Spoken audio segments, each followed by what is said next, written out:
I'm a businessman, yes, I'm an entrepreneur. Ooh, yeah. I'm a businessman, yes, I'm an entrepreneur. Ooh, yeah. I'm a businessman, yes, I'm an entrepreneur. I'm a businessman, yes, I'm an entrepreneur. Ooh, yeah. Crystal Mitchell, do you have my business plan? Just review the pages of my market. And good afternoon and welcome to the Business Zone. It's Friday, November 17th, and we are here with my guest co-host, Pastor Rhonda Santifer. Good afternoon, Crystal. Good afternoon. Thank you. Gilbert, my co-host, is out doing his conference thing this week, so he is with Black Business Women Rock. He is he is actually speaking today, and he's going to be on a panel tomorrow. So for those of you that haven't gotten your ticket for Black Business Women Rock, go on to their website and get your ticket. And actually, I think if you go to Gilbert's Facebook page, Gilbert Buchanan, you will find, and or the Business Zone with Crystal and Gilbert, you will find a discount ticket there for you, and you can go for free. So I did my thing the week before. I was with the Bella Network, as you guys can see, the Bella Network. And so we did our 2-day conference, which was absolutely fabulous. Yes. And Miss Rhonda, you were a vendor. I was. It was a wonderful opportunity to be able to share information about Celebrate Life Cancer Ministry, the ministry that I founded in 2002, I guess it was. I know. A little ways back. So Rhonda and I go back, not just in the Celebrate Life, but we work together in the entrepreneurial space, and we teach kids how to be entrepreneurs space. Yes. So this is my girl over here, guys. This is my partner, my collaborator.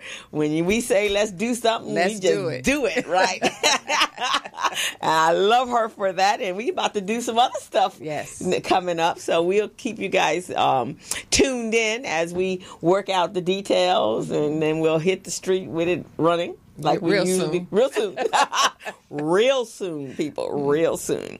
But in the meantime, let's refresh our guests. Rhonda has been a guest on the show, 3-4 different occasions, because you can wear several hats like myself. So she's a wonderful guest because I can always bring her on in some capacity. Yes. So let's refresh them on who and what Celebrate Life is and a little bit about your story. Sure. So Celebrate Life Cancer Ministry began at the end of my treatment. Because I was actually on 9/11 was my first day at the doctor. And when the whole world was turned upside down, and it was just a matter of, you already have this appointment, you might as well go. Right. And so I went, and after a couple of appointments, the doctor says, I've got good news and I've got bad news. The good news is I'm glad you let me do the test. The bad news is you have cancer. Oh, wow. And so, I was like, okay, so what are we going to do about it? Because I didn't have cancer, didn't run in my family, so I didn't have a fear or a stigma about it. Right. I just knew that we need to handle this and get done. I got a life to live.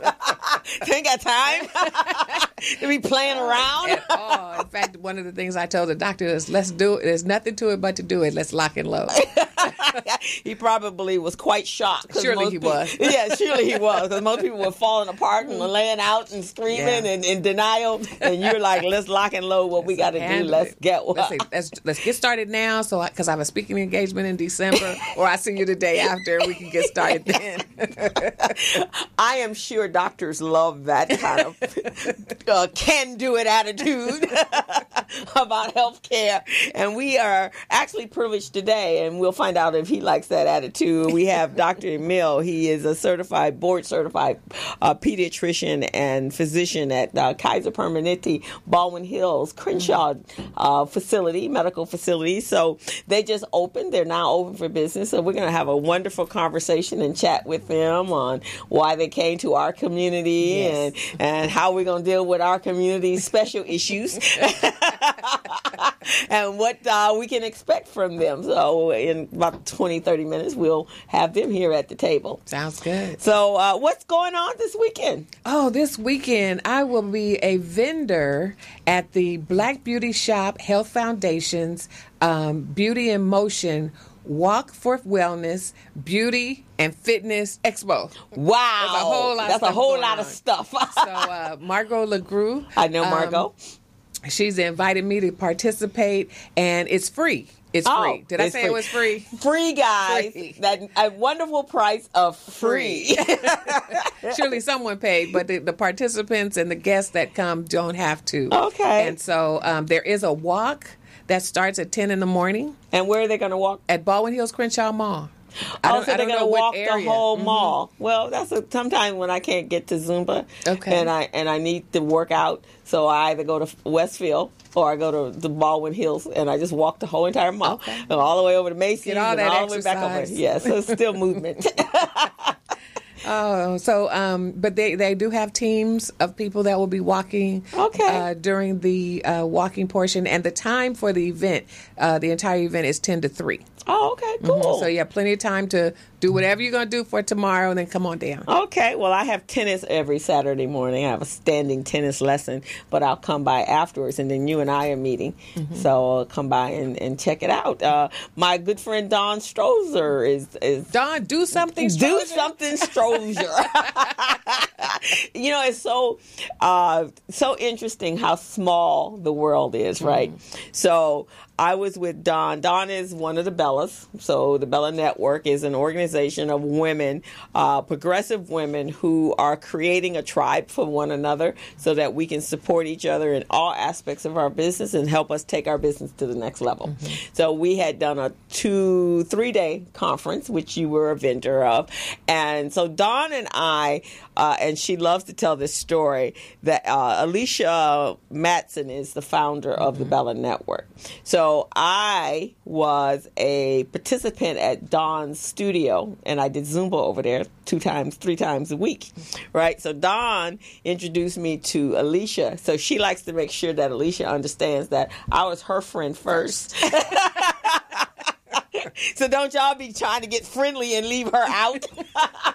So she brought me into the Bellas to speak, and that was last year, and it has been an incredible experience with some of the most positive women and supportive women, and you saw a little bit of that when... And you know what? And what I saw, because even as a vendor, I didn't get a chance to participate that whole weekend, but they were really having the... all together, and we operated. She gave us a title. We created a presentation out of it. Out of 20 coaches, nobody overlapped. Wow. I was the only business one. There was life ones, and I mean, just all, you don't even know that there was the possibilities of 20 different coaches, right? And we all brought something unique and different to the table. Wow. So, and she pulled that together, and last year was her first event. So this was her second. So last year when I sat down and we were doing all this planning, I'm like, whoo, she's doing a whole lot. And when I came in, they were already like 6 months into the planning. And it just rolled out just magnificently as far as the caliber of knowledge that was disseminated. And the same thing this couple weeks ago as well. Awesome. Yeah, so next year you have to be there. Okay. In your capacity as the executive director of Celebrate Life, and you can be a vendor as well. But there was just a lot, and there were some women there. So one woman, Margot, she's an attorney, Margot Burchett, and so we're talking about. And most of it's all about business, right? In whatever capacity, whether you're a nonprofit or you're in for-profit, or how social enterprises, or how we all can collaborate and work together. So on Saturday, it was morning time. It was, well, let me go back to Friday. Friday was about communication. So everything, social media, presentation, speaking, that kind of stuff. And then on Saturday was bridges to build a community. Okay. And so we started out with experiences, and then we went into law and then financial. So there is the attorney, Margot Burchett. Now, she is equivalent in family law to Johnny Cochran in criminal law. Gotcha. And has been in the community that long. So she got to talking about the fact that you need a prenup even when you don't have any money, because you never know when you get your money, they're going to take all you got. I was like, oh my God, I'll never ever get married. When she got done, I had to scared to death. Women were saying that they wanted to get married. No, that's all right. We passed. So she was excellent, but that was the caliber of just women coming, sharing their experiences and their knowledge, open and willingly, and so everybody came away with a lot of stuff. All right. Yeah, so that's cool. Yeah, I can't wait for next year. I already told Alicia I'll be here next year. Yeah, we're going to make sure you're, and Diabella as well. So exactly, are you speaking or are you just vending tomorrow? Oh, tomorrow I'm just a vendor. Okay. Being able to share the resources of Celebrate Life Cancer Ministry with the community. Okay. And it's been a long time since I've been on this side of town, on the north side of South Central,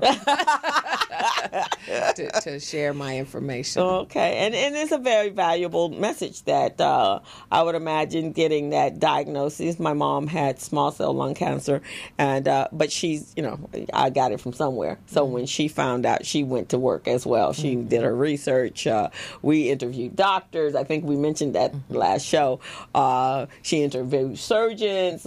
She was equipped with knowledge. So she was ready to help be participatory in her treatment plan, but that's not the case, right? It's not the case in a lot of situations. And one good thing is some people just trust their doctor. If I'm going to step out and trust you to be the physician over my care, and I'm all in, then they trust their doctor. There was one thing one of my doctors said, and by the way, I'm a Kaiser patient. Oh, yay! Oh, yay! But one of my doctors was just real frank with me, and I said, well, what about a second opinion? He said, go for it. He said, but what do you expect them to tell you? I was like, oh, because everybody wants to get a second opinion. Right. But you have no idea why. Right. So I said, well, I really want somebody to tell me exactly what you told me. And so that way I know that the course we're on is the best course for me. And he said, okay, here's a referral. Okay, so long as they weren't using second opinions to tell them something totally different that it didn't exist, right? Well, sometimes that can happen, though. Okay. You just never know, but you just want to be sure and confident in the decision that you make. Right, exactly. You want to be equipped with as much knowledge as you can. Exactly, that's what my mom did, and I think I shared with you when you and Denise Roberts was on the show that my mom, we wanted to make sure he had the best surgeon, so she interviewed her surgeon. So when we went to one surgeon and his hands were shaking sitting there in his office, she's like, thank you very much, but I don't think I'll be needing your services. So she got up and left. So she finished shaking it, huh? She finished shaking it, so he was still shaking like this. She's like, "Oh, you're not cutting on me." And so then we thought about it, and I said, "You know what, Mom?" So they had given us the choice of hospitals, so she chose the hospital, and it was at Hollywood Press, which is now Queens Presbyterian, I think.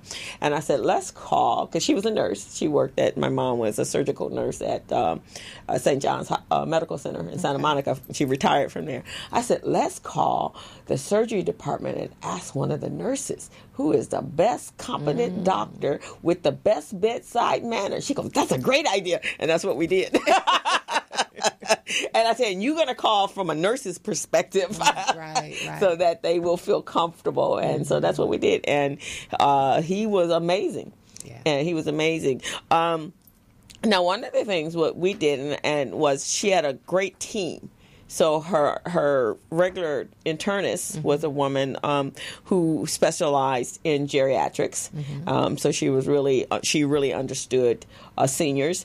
And then we had the surgeon, and then we had an oncologist. And so we worked as a team. Right. And I was included in that. So that then we found a trial that was going on. A clinical trial. So that we could really I felt comfortable that they were just as invested in her living as I was. And that's important. Right. Everybody is, doctors are people. Right. And you need to have one that lines up with you, right, and your way of thinking and your way of believing, right, so that you can stand confident and not have to worry about that portion and stay focused on your care. Right, exactly, and that's very, very important. And so, what are some of the things that Celebrate Life does? So we actually will help people get screened. So if they are having challenges, either getting their insurance to get screened or whatever the case might be. So we will refer them to places for low cost or no cost screening. And then if they are diagnosed, then we will literally walk through that journey with them, whether that means helping them find a babysitter so they can go to treatment. We serve as patient navigators. Oh, okay. I like that. So whatever their patient navigator's responsibility is to remove the barriers to healthcare. Okay. So from babysitter to food to transportation, and then just plain old encouragement to fight the fight of life. Wow. And I've seen you on your Facebook, on Celebrate Life's Facebook page, actually there when they're going through treatment. Yes. Okay. We're treatment buddies. We're telephone buddies. Telephone buddies allows us to expand across the nation. Okay. In fact, I had the privilege of texting someone in Kenya because they actually heard one of my interviews. And so communication, however, whatever means necessary, so that we can be able to support those that need it. And so that means you could have some international exposure. Yes, indeed. Okay, which is actually probably very vital because they don't have, I'm sure, the state-of-the-art treatment plans and navigation that we have here. So I could see a big opportunity there. Yeah. Especially, I think that's great for Celebrate Life. Since I sit on the board, I think that's excellent.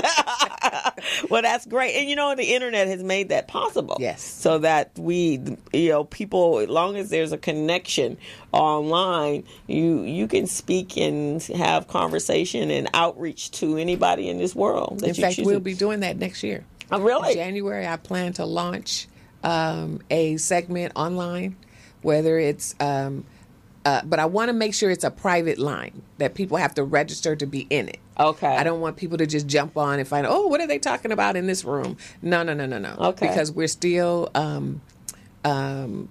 interested in the privacy of people. Right. And then you wouldn't because of HIPAA, right? Exactly. So let me ask this. Well, you could do that doing a webinar where they'd have to sign in, right? And be able to do that. And now this would be free or to the individuals? We haven't quite gotten that far. Okay. But I'm sure there will be free and pay because there's a series of workshops that I plan to offer. And there's a great possibility that there'll be a small fee with that. And so would that also include you partnering up with other health facilities and doctors that specialize in whichever oncology or health and wellness as a whole? Most definitely. Okay. Because one of our mottos is a community conquering cancer together. Okay. Because surely not one entity can make this happen all by themselves. Oh, no. And I think the more information that's available and as well for doctors and hospitals, that's an extended arm to them as well. Right, exactly. And our services also include hospice support. Okay. So when a patient finds themselves in the transition of life, so many of us don't want to talk about it until it's here. Right. So we play a role of educating the family on what they can expect, what they should expect. Okay. And then some to just help them calmly make well-informed decisions. I think at the time, I've had 2 hospice experiences. One early when hospice was really a location you would go to. My brother had AIDS, HIV, and then full-blown AIDS, and then he was a resident at the end of his life at Carl Bean. It was over on Adams, and this was at the time there were physical hospices in the city when so many people were dying from AIDS, and it was really a great experience for us, making sure that there was somebody in those last days. Now, my mom's hospice, when we got to there about 5 years after she had been diagnosed, that was a different experience because it was in home. They came to us, but I would say I was her primary caregiver, which is by far the hardest job in the whole entire world. Yes. that is hard. One, juggling work, juggling caregivers. I was blessed to have one amazing young woman. Her name is LaDonna, and today we still are in communication. She was awesome. My mom liked her, and so during the day I could go out and work and everything, and then my shift was in the evening time, and so for a 5-year period that was really pretty rough. But when it did get to that point, 5 years later, and the doctor indicated that it was time, and my mom was ready. And so they helped me with that process. I remember my sister, Mona, my sister, so she's a little bit more emotional than I am. And at the time, I was working at a church, and one of the members was worked at. She was at the funeral home, Angelus. Right. So when they knew it was a close family over there, so she told me, just come when you're ready. So I went in and I got everything all taken care of. So my sister says, "You don't want me to go?" No. Let me just do this. No, because I knew everything. And my mom was very organized. When we finally was ready to have that conversation, she had everything in place. Her insurance papers. That's so wonderful. Go here, go here, go here. We had already gotten everything notarized. We already had the directive. It put me on the bank account. We had already done all that. So it was that part was more seamless than I've seen other people do. And then by that time, they prepared me for what was going to happen. Right. And so that's why that's very important. Very, very. They even prepared the children, because my mom, after she retired, she started taking care of my nephews and some other kids. So since there were kids, they were young, they actually had coloring books, and they had someone to come out to talk to the kids to help them understand that their grandma was going. And they were awesome.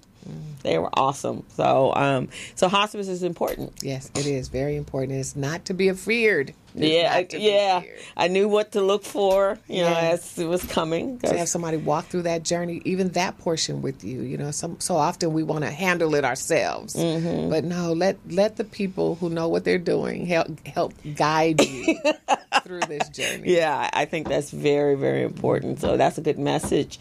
So since you've retired from the Los Angeles Urban League, and now you're in your own thing, and because you've been doing Celebrate Life right along with your other life, and now you're in the second part of your life.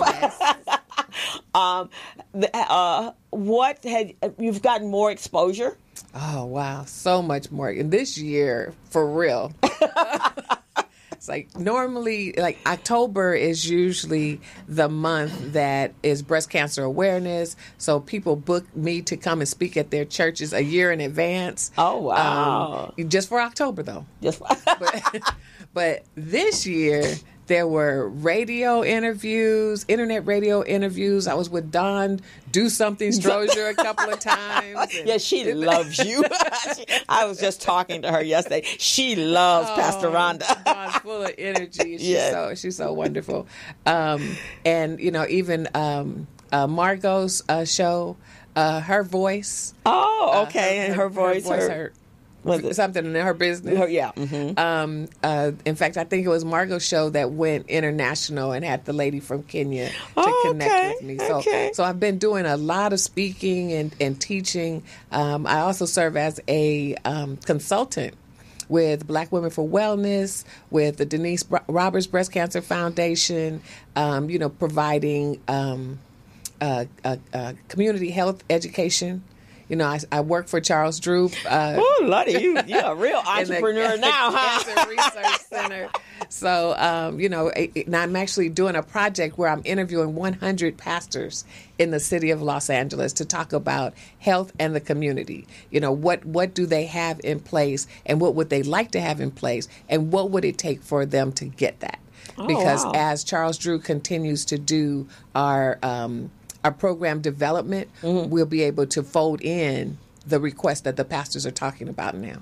Oh, that's fair. That's wonderful because, obviously, that's our main crowd gathering location, right? It's church, and they should have those outreach programs. I had been a member of FAME for about 27 years, and we had those kind of programs all the time, because sometimes, that's just the people that you trust, that you can go and have that conversation with.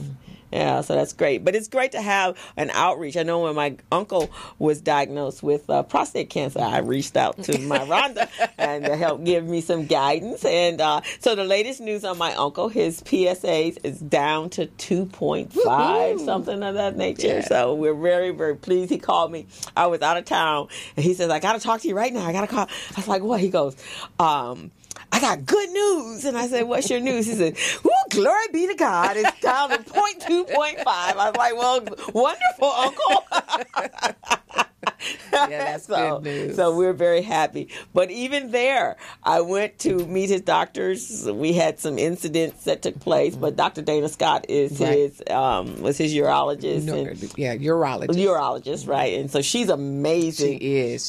She's spoken on several panels with me. Yes. Oh, she's an awesome doctor. Really awesome doctor. And so she actually suggested that we go back to VA, because he had a private health care, but she was saying she had done her internship and residency over at the VA, and they were really focused on prostate cancer. And so met the oncologist when we sat down, and they included me in all of the conversation. His treatment is a hormone therapy, and my uncle gets a shot 3 times, that one shot every 3 months, and then it kind of operates with the estrogen and testosterone, and so he gets hot flashes. So I had to give him some hot flash tips. But if that's your own, I told him, I said, if that's your only side effect, we can work with that. Sure, we get some red clover, and you'll be good to go, Unc. But this treatment that this doctor has, his private insurances won't pay for it, because it costs like $8,000 for every shot, and so VA will cover it because it's a hospital with men who get at 65, and I guess that's a norm for men at 65. Wow. They said that most from the doctors I've had a conversation with, that they get the prostate cancer is inevitable or something of that nature. I don't know about that. Yeah, so we'll talk to Dr. Emel about that, because he's the doctor. But again, we went through that with knowledge and information and research. I did have to put my uncle on notice. Don't be agreeing to nothing. If I haven't had a conversation with him, you can't have no kind of surgeries. Right.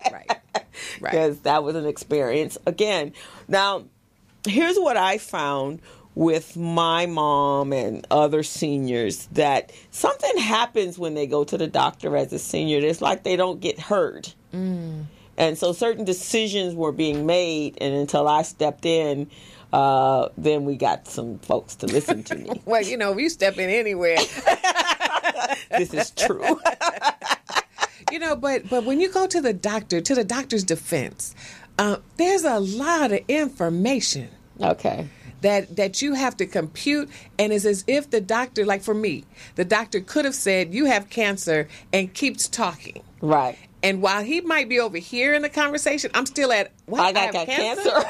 So somebody would be real quick to say, they never told me that. Oh, yes, they did. But you weren't there yet. Right. So sometimes you have to just tell your doctor, wait, hold on. I'm still at point 1. Right. Slow down and let me catch up with you. Right, exactly. And so get them to repeat again, because most of the doctors I've met, they do care. Yeah.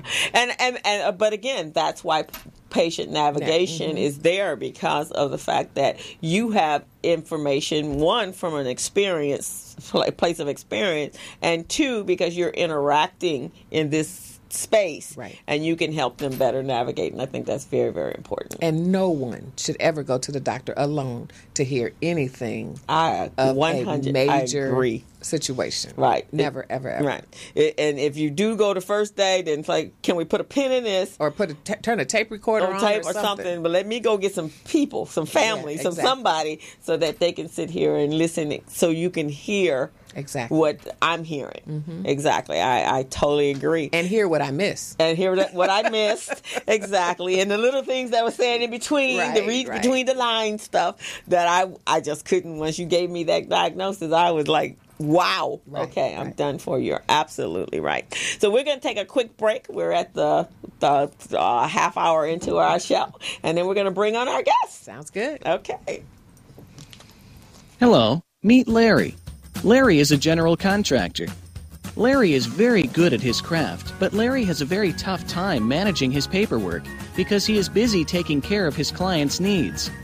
Larry just cannot find his important business documents when needed. Larry is also being passed over for bid opportunities from prime contractors because he is perceived as not ready. He doesn't know where his business license, certifications, insurance, and other key corporate documents are located most of the time. Lucy owns an auto body and collision repair shop and has been using a business management and procurement assistance program called Small Biz Pro to keep her business organized, business ready, contract ready, and bank loan ready. Small Biz Pro is a 3-in-1 cloud-based business management, procurement, and market research assistance system designed to help businesses become business ready, contract ready, and bank loan ready. It also provides back-office operations solutions for small businesses. Lucy is able to stay ahead of her competitors because she uses Small Biz Pro to manage her business daily. Lucy just clicks on Small Biz Pro from her tablet, mobile phone, laptop, or any internet-accessible device for data retrieval, and she's got it. Lucy introduces Larry to Small Biz Pro, and now Larry is more organized and can now find all of his documents and new bid opportunities in seconds. Larry now saves $120 in labor costs for each missing or misplaced document.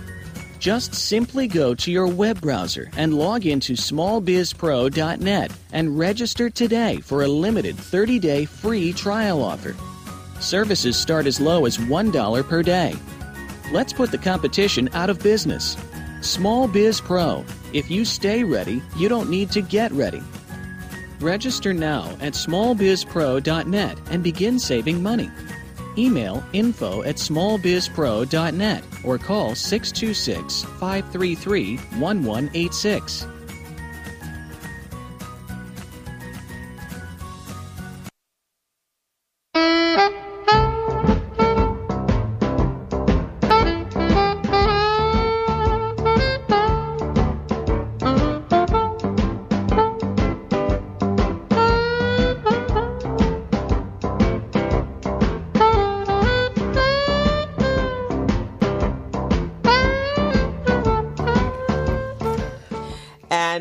We are back, and you are tuned into the Business Zone with Crystal and Gilbert.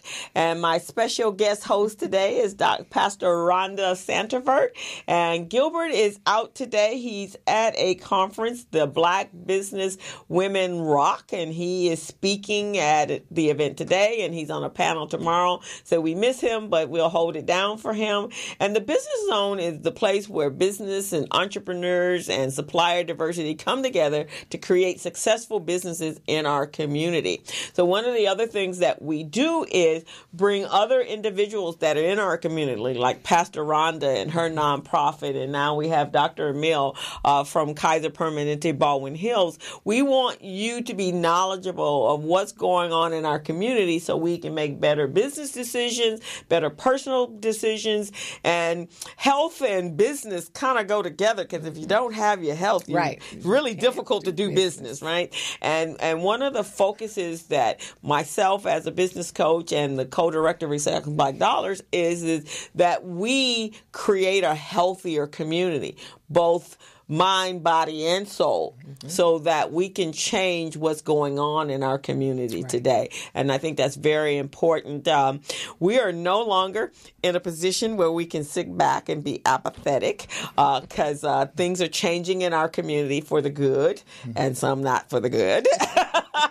But we cannot continue to sit and say, they did this in our community, if we're not active to making sure that we're part of this community. Exactly. So I think one of those things is to make sure that we highlight who is doing what in our community, the movers and the shakers. So I'm thinking our guest today is one of those up and coming movers and shakers that's going to make some major changes in our community from a health standpoint. So we have today Dr. Emel. He's a board certified pediatrician and physician in charge at Kaiser Permanente, Baldwin Hills, Crenshaw Medical Offices. That's a mouthful. Yes, that's a mouthful. Since joining the Southern California Permanente Medical Group in 1991, he has provided leadership for several medical programs, including serving as a physician in charge of Kaiser Permanente Inglewood Medical Offices, overseeing operations and delivery of care across specialties that include family medicine, pharmacy, and radiation, in addition to his practice. He's a passionate advocate for the health of our community. Dr. Emel volunteers his time and expertise to benefit the community at large, including serving as a member of the Teen Pregnancy Prevention Committee as the physician champion of the West Los Angeles Medical Hippocratic Circle program. So welcome. Thank you. Glad to have you. You attended Loyola Marymount, which is an amazing university. That's a beautiful school sitting up on top of that hill. Nice view. Nice view. And you attended medical school. Was it University of Southern California School of Medicine. Oh, okay. I went to SC too. Yes. Not Fight in on. medicine, though. Okay. Fight on. And you were born and raised right here in Crenshaw District. It's about 1.5 miles, 4707 3rd Avenue. Well, wonderful. Yeah, my mother still lives there. Okay. Yeah, and I used to walk down Crenshaw on the way to the Broadway Crenshaw Plaza to my favorite store, Toys and Hobbies. Okay. To get my Hot Wheels. Your Hot Wheels. Hey, now. Yes, my favorite store in the universe. In the universe. Yeah. Well, that's wonderful news to know that you're part of the community. Oh, absolutely. So you have a vested interest in your parent, your mom, and parents, and you grew up. Yes. What high school did you go to? I went to Lutheran High School. Oh, okay. It's a small school. Moved to Burbank, and my father wanted us to go to private schools. Okay. So you didn't do the Crenshaw or the Dorsey? No, he wanted us to all. He said all of his children are going to go to private schools. Okay. Well, that's cool. But you went to SC. That's community school. You came back into the community. That's good. Well, welcome to the show, and we're very pleased, and thank you for agreeing to be on the show. Yes, thank you for inviting me. Thank you. I've done a tour of the facility. It's absolutely beautiful. Yes. That's fantastic. And it works too. It works too. That's good. That's great. I'm more of a holistic type of person, and I also make sure I eat right and work out and do all that sort of stuff, so I don't have to spend a lot of time at the doctor's unless I come in for preventative care. My last favorite doctor retired, and after that, I was not trusting too many other doctors, even his son. But I go when I have to, and I do go for my checkups and so forth. So tell us, one, what was the decision of bringing Kaiser to our community? It actually was a perfect storm of events. Many times we think of perfect storms, we think of negative things, but this was the perfect storm of events when the parcel was available. It was a large parcel of land in Los Angeles that was undeveloped. And when does that happen? And it happened to be in a great community with great people, a very historic community of working class people, middle class people. And so you had the parcel, you had the people. And so Kaiser Permanente came in with the plan, with the health plan, with our integrated plan. And so we were able to, with the help of some of our elected officials and with the passion of our regional folks and Dr. Howard Fullman, who's my medical director at Kaiser Permanente West LA, there was an effort, there was a dedication to bring all these things together, to develop that parcel, which had been divested of, and also to bring the people together to allow the health plan to come and build on that parcel. And what you see is the Baldwin Hills Crenshaw medical office building. Okay, fantastic. It's truly a beautiful facility. Have you been? I haven't been there yet. I've talked to my doctor who's in there. Dr. Bill Howell, Dr. Yes, William Howell. yes. Yes, he's very good. Oh yeah, it's a pretty place. Yes. State of the art. Yes. But something you just said was a medical office. Yes, it's a so medical it's office. not for urgent care. It's not for emergencies. Yes. Okay. And I'm glad you said that, Pastor Rhonda, because it is a big facility. It is our largest medical office building. It is our largest clinic. It's one of the largest clinics probably in the state, if not the country. But it is not a hospital. We don't have surgeries. We don't have emergency care. We don't have urgent care. Our plan, phase 2, at some point is to bring in urgent care, but not now. We have no emergency services. Okay, that's why that lot moves up. You have all that space because you can expand out at some point. Yes, but we do offer the best in the Kaiser Permanente integrated care on the ambulatory platform. So it is a comprehensive building able to deliver the total health. And one of the things that we're committed to doing is, as Pastor Rhonda said a few minutes ago, is partnering with patients such as Pastor Rhonda to deliver that total health. We have adult medicine, pediatric medicine, we have women's medicine, we have eye medicine, skin, we have dermatology, we have lab, we have x-ray, we have imaging, we have retinal scans, physical therapy. So almost anything that you can do on an outpatient ambulatory basis, we have, so we can deliver that total health care and partner with patients such as Pastor Rhonda. That's fantastic.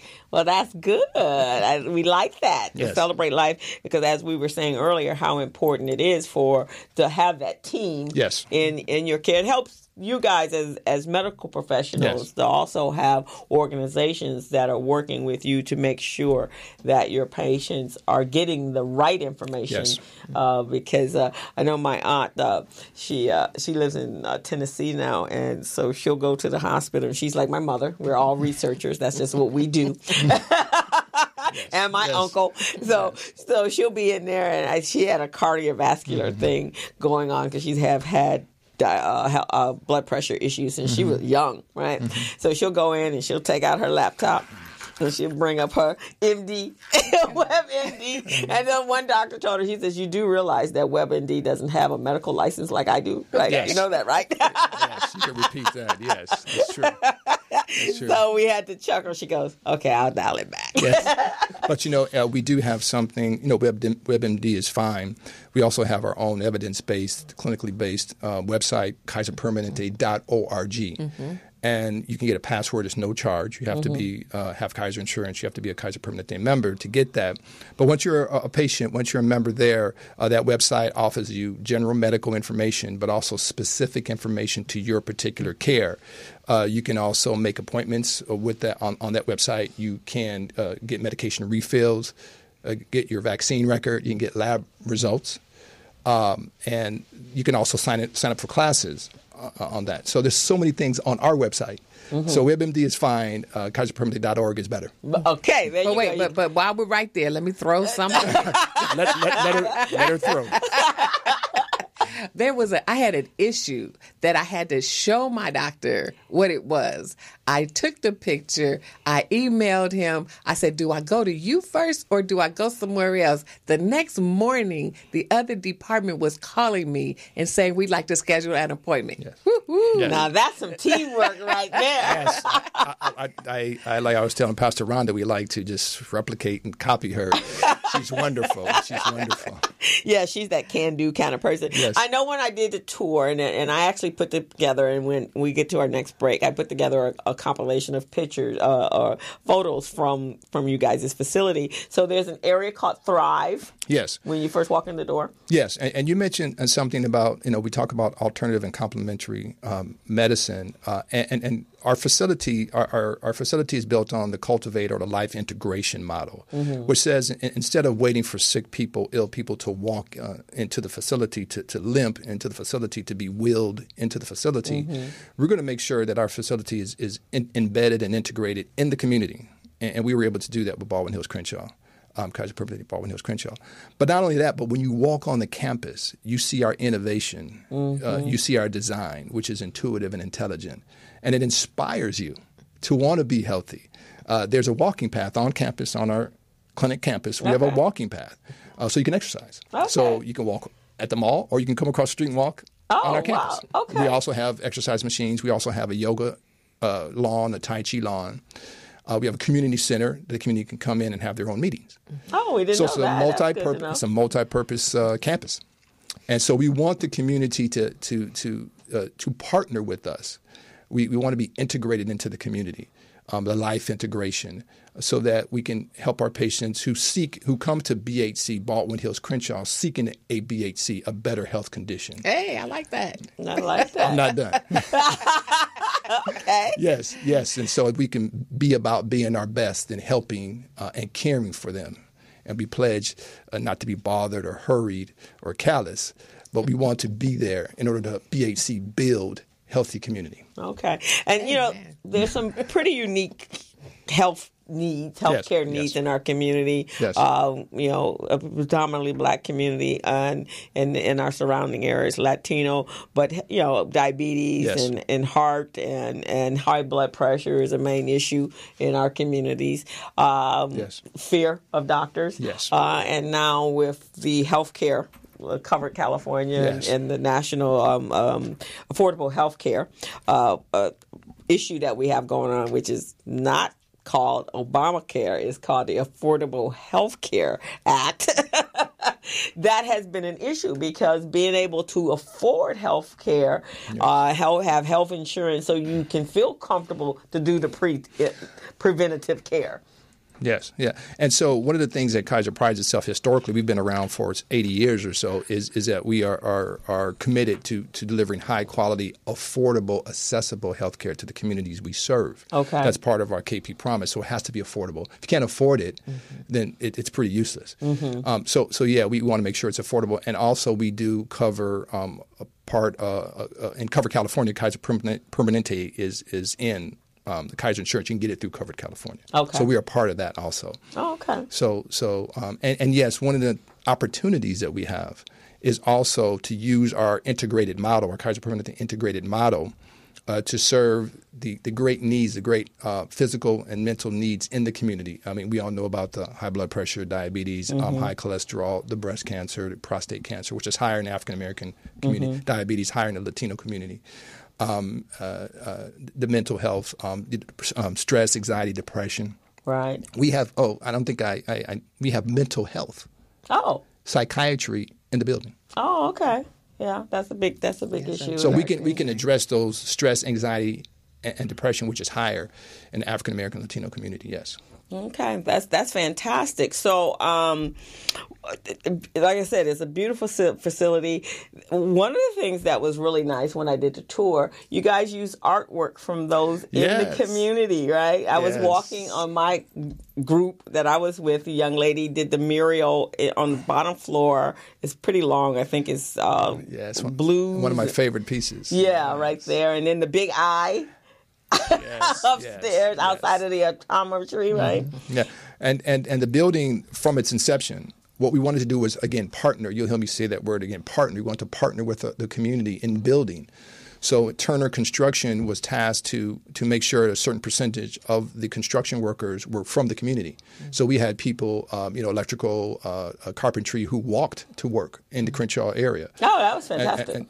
We were committed to partnering with the community. And so we also wanted to make sure that the artwork reflected the community. So we have about 113 pieces, all from local artists. And so it's almost like a museum. It is. It's beautiful. And it's laid out in a very strategic way. So different departments have art that deals with that particular department. In pediatrics, we have a lot of children and play spaces, and it's great. It's fantastic. Oh, so make sure when you come in, look at the walls. Yeah, you need to go over there just to go through the building because it is, and then the views. Yes. The views are awesome from the treatment rooms as well as the big the staircases and all the glass. So you guys did a good job. Yes. I was driving by with my nephew. We were leaving the mall, and he'd been at Kaiser since he was a little boy. So now he's 20, and so we were coming. I said, "Wow, Travis, Kaiser's right here at the foot of the base of the hill because we live up on the hill." And I said, "So I think you're 20 now. You can no longer go to your pediatrician." That's true. Well said. And you're going to have to find an adult doctor. He went, What? He's like, oh, I don't even want to talk about that right now. I said we have adult medicine there, right? Right, exactly. He's now 20. He says, I'm just going to stay healthy. Yes, that's true. That's true. But he's going to thrive. He's going to thrive, right? But when he was a little boy, they lived at Kaiser Cadillac. Okay. That's Kaiser Cadillac. So what about that chair? Oh, the chair that weighs you. Tell us about that wonderful chair. And so the building is an advanced design and also has state-of-the-art technology. And so not only is it a very artistic design, but it's a very technologically advanced building. And the chairs, in order to make sure that patients can be roomed and prepared for their doctor in privacy and not in a hallway on a scale, they can sit on our exam tables and it'll weigh them. So when you come and the nurse says, have a seat, she can also check your weight. And patients are very excited about that. Yeah, what else? That's some pretty great innovation, though. What other kind of innovational medical? Mm-hmm.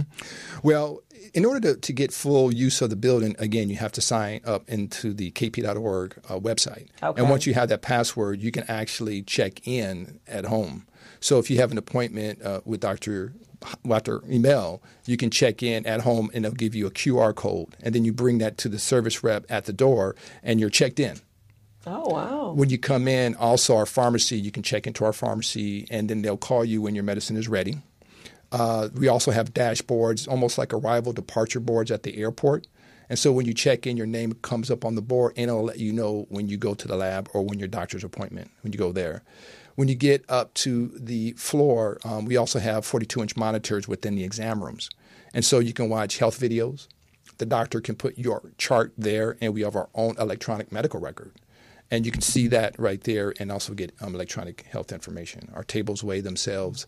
And there's probably something I'm forgetting. But now, is there, since you have that innovation and the patient care, so someone that has a chronic illness, so, like someone that has diabetes that, may not have all the ability to make sure that they're checking their blood sugar, they're eating right. Do you guys have those kind of programs that work hand in hand with that patient? In the building, we also have something called health education, member health education. Those are our health educators that are embedded there in the building, and they're going to be running a lot of our health programs. I always tell my doctors and my staff that we have an advanced design, state-of-the-art technology, and intuitive workflows. But at the end of the day, it's people caring for people. Mm-hmm. And so we want to make sure that some of our people who may not understand their health condition, may be depressed or may be senior and may take a little extra time. We have population care managers on site, and they call you. It's a person with a voice who'll call you and make sure Mrs. Jones, Mrs. Smith, you're due for your repeat hemoglobin A1C. You're due for your blood pressure check. So we have people who are regularly call you and say your appointment is due or your lab is due. Oh, that's fantastic. Now, since you're outreaching to the community and you want to be a part of the community, how would Kaiser and Celebrate Life work together? How could you guys do some collaboration together? We do have, and I was with Celia Brugman. She's our community benefits partner. She works in our community benefits department, and she is our liaison to the community. And so she has a portfolio of 100 and something groups, and she will interface with them and say, what do you need? This is what we can offer. So that's all she does all day long. And we have a whole department there. So Celebrate Life. Mm-hmm. Cancer Ministry. So she would get in touch with our community benefits department, and they would interface with you. And if you wanted to have an event, we have a community center on site. And if you want to have a meeting or celebration, you can have it on site. And what's the person's name? Her name is Celia Brugman. I know Celia. Yeah. I know Celia. She knows me too by name. So that's all she does. That's all she does. She does. She's very good. Okay, well, we'll have to make sure that happens, right? Please. And I'll have to have Carly. There's another young, you guys said you have a yoga center. Do you guys actually have instructors there? Or We have a yoga lawn. Okay. We have a Tai Chi lawn on campus. And so our health education department is charged to make sure that they have classes and patients can sign up for those. That's their role. So we will. They haven't transferred over yet, but once they come in, then we'll have those services. And there's in the community. There's it's called Crenshaw Yoga and Dance Center right there on 54th and Crenshaw, and so they actually have several senior classes. For mobility and flexibility, and majority of their instructors have had some after they retired, and the stiffness and so forth. So that was how they got into it. So they have a large population. So I'll refer Carly Young over to you guys because she wants that outreach, and she's definitely about the community. Yeah, and again, Celia Bergman is our contact person. Also, Jamila Veasley works a lot with our community. And we have dance groups who, Golden Steppers, they're at Inglewood. They're going to be moving over to Baldwin Hills, Crenshaw. And they have seniors who are just dancing. Yes. They do stepping. Yeah. And it's great because they get out of the home, they socialize, they work the joints, they lower their cholesterol, their blood pressure. It's a win-win-win-win-win. Exactly. In fact, Rhonda, that's some of the activities. I think last week I couldn't get there after the show. Ago. We had Zumba class. But we have an ongoing Zumba class now. Oh, really? Yes, every Monday. Oh, cool. So they do Zumba and so forth because her Celebrate Life ministry is that once you've been diagnosed with cancer, it doesn't mean that life ended, right? Yes. So You must it's celebrate your your life. Right, exactly. Yes. And you need to laugh. Yeah. And so That's we it. have fun and fellowship. So That we is put great. education together with some different theme each month, whether it's great. movie night, Zumba and yoga.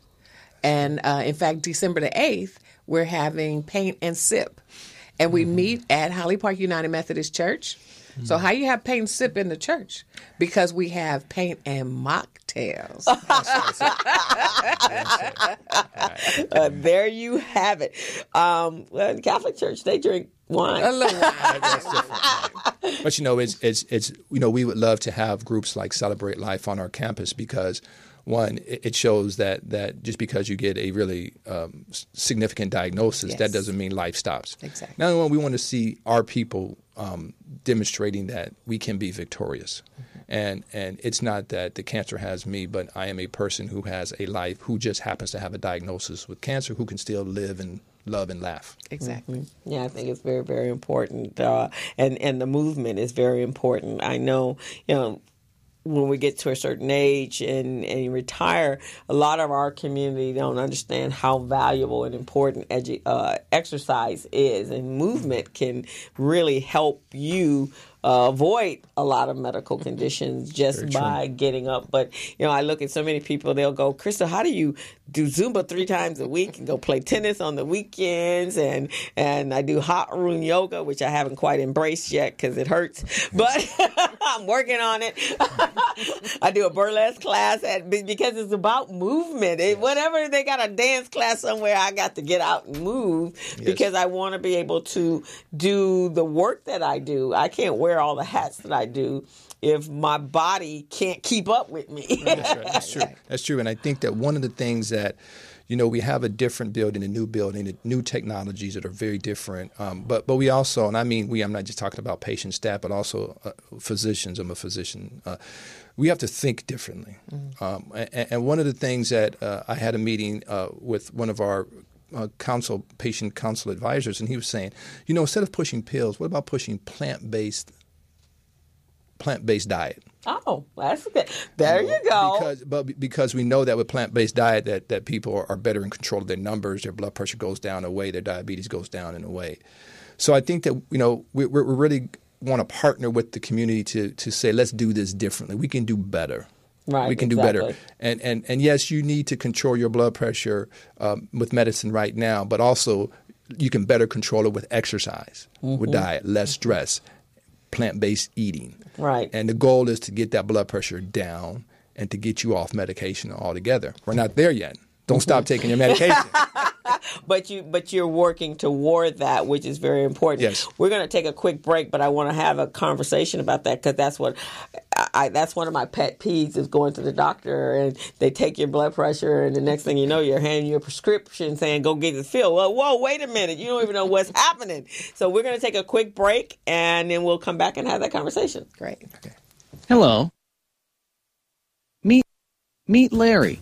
Larry is a general contractor. Larry is very good at his craft, but Larry has a very tough time managing his paperwork because he is busy taking care of his clients' needs.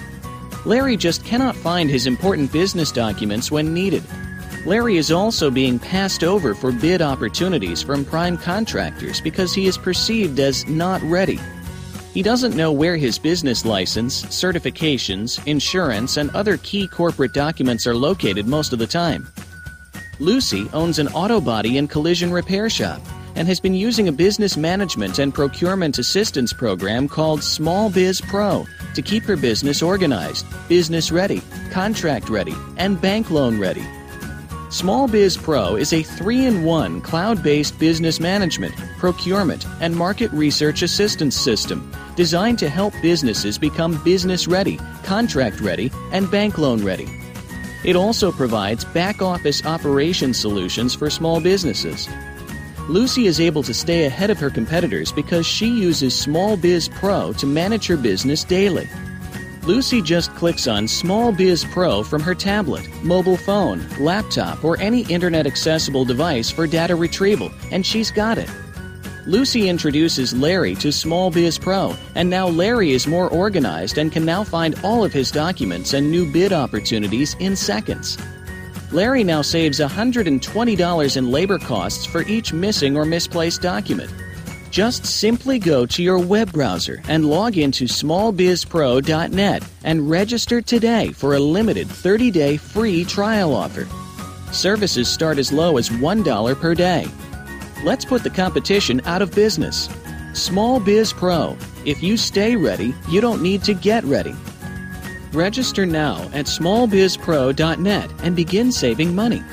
Email info@smallbizpro.net or call 626-533-1186.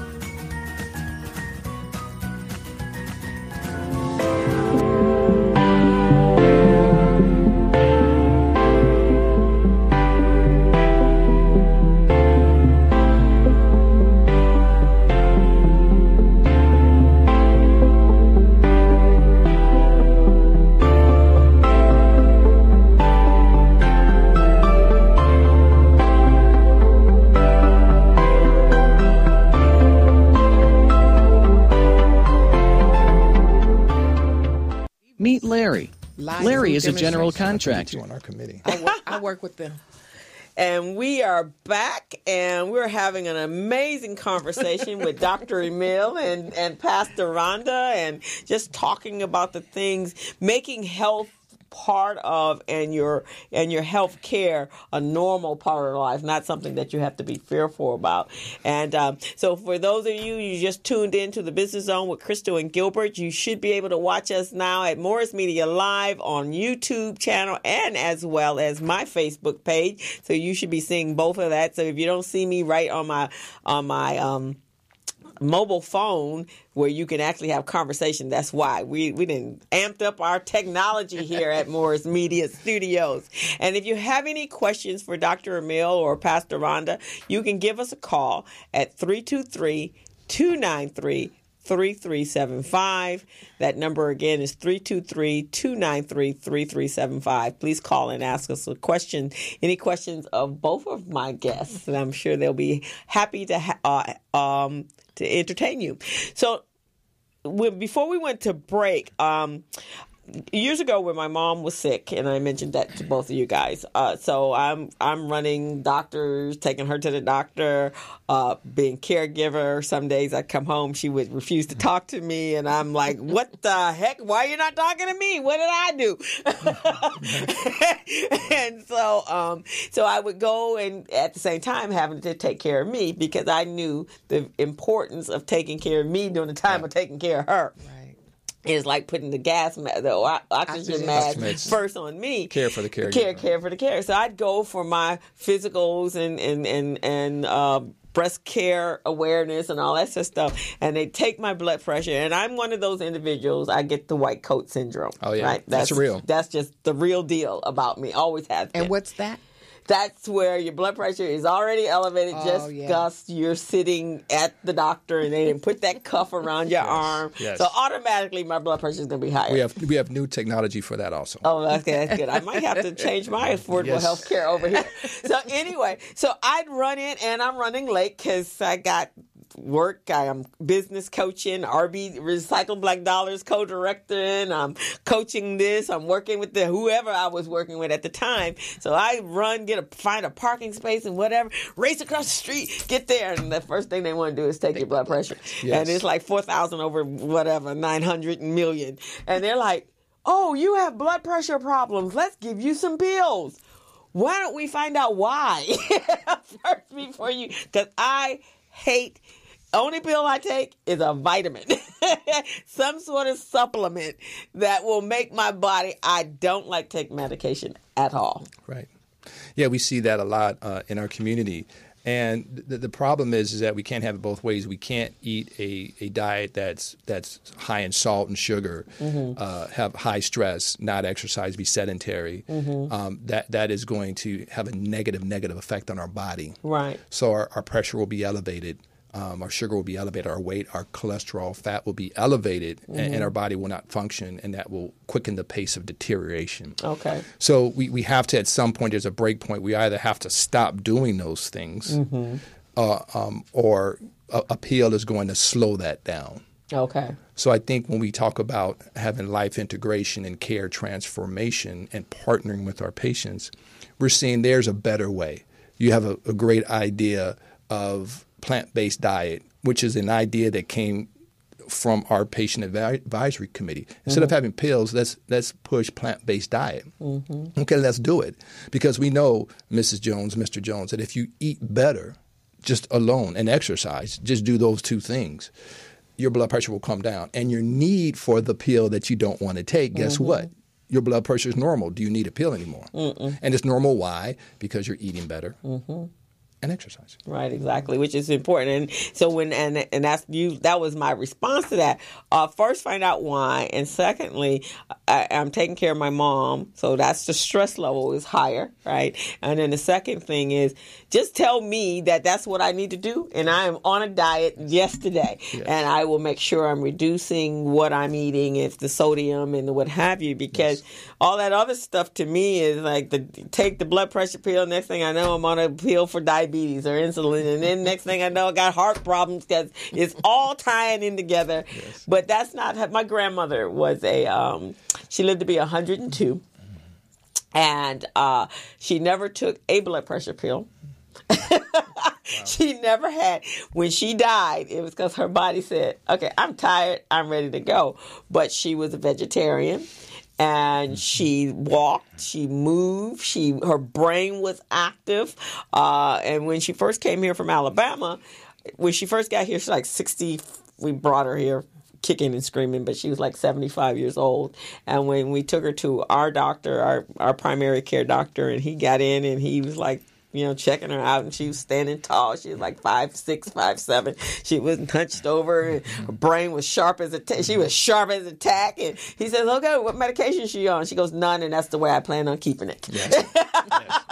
Yes. And he was just blown away with the fact. So, she, of course, that same attitude was disseminated through the family. Some of them we don't have really any major chronic. My mom, I think, cancer was because secondhand smoke. My brother smoked. Everybody around her seemed to smoke, and she also was a worrywart. And so with all of that, she ate well. But I think it was really more the secondhand smoke. So I am deaf on the secondhand smoke. Well, that's very interesting you say that, Crystal, because we do know by fact that about 50,000 people die each year from living with someone. Their lips never touch a cigarette. But they live with someone who's smoking. They can get cancer. And I think one of the things that we want to inspire people about life integration at Kaiser Permanente, we want to integrate with the community, but we're about life. And everyone has seen the commercial, the Thrive.